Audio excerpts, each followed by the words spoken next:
मुसलमान है तो मुसलमान को ही मार रहा है। दूसरी कोई कंट्री में पूरे के पूरे वही लोग हैं, वो आपस में एक दूसरे को मार रहे हैं। हम जिस मुल्क में रह रहे हैं, हिंदुस्तान में, मेरे अजीजों, यहां एक दो नहीं 200 से ज्यादा जातियां, 200 से ज्यादा धर्म वाले लोग मौजूद हैं। एक दो नहीं 200 से ज्यादा रिलीजियंस यहां पर मौजूद हैं और सब जी रहे हैं, सब जी रहे हैं।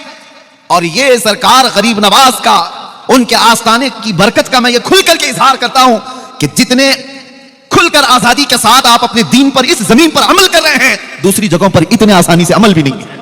या औलिया कामिलीन की निस्बतों का असर, या औलिया कामिलीन की निस्बतों का असर है। ये वो देश है जहां हिंदू मुसल्ला बिछा कर देता है कि मुसलमान नमाज पढ़ते हैं। क्या ये देश नहीं है? हमने इन तमाम चीजों को कहां पर गाली गलौज करके खत्म किया है? किसको हमने हर्ट किया है? अभी मैं आलास आया, मेरे अजीजों, उलमा एक तरफ, अवाम एक तरफ, हाजी अपनी तरफ, लेकिन आपके इलाके के सरपंच हैं, शायद वो भी हिंदू समाज से ताल्लुक रखते हैं। आए, चादर मुझे पहनाई, हार मुझे पहनाया। ये तमाम जो तहजीब है मौजूद, फिर कौन सी वो नफरत है जो फैलाई जा रही है? अब मैं आपको बताता हूं। आज मुझे यहां पर हजरत ने भी बताया था, कसीर तादाद में हिंदू समाज से भी लोग मौजूद हैं, तो मैं उनसे कहता हूं, हमारी बातों को गौर से सुनना और कभी अपने ऊपर मत लेना, कभी अपने ऊपर ना लेना।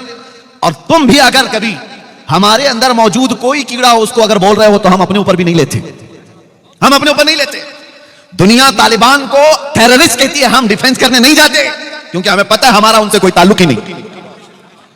हम उनका डिफेंस करने नहीं जाते। हम सूफिया की जमात से ताल्लुक रखते हैं, वो औलिया कामिलीन की जमात से ताल्लुक रखते हैं।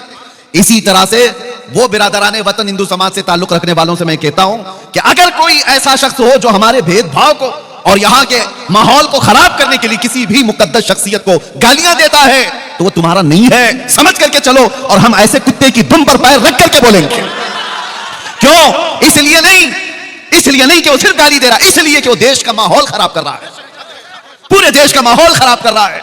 और ऐसी जगह पर हम जो बात करते हैं, वो इसीलिए दुनिया को ये हमारा चेहरा पेश किया जा रहा है कि ये भड़काऊ भाषण करता है।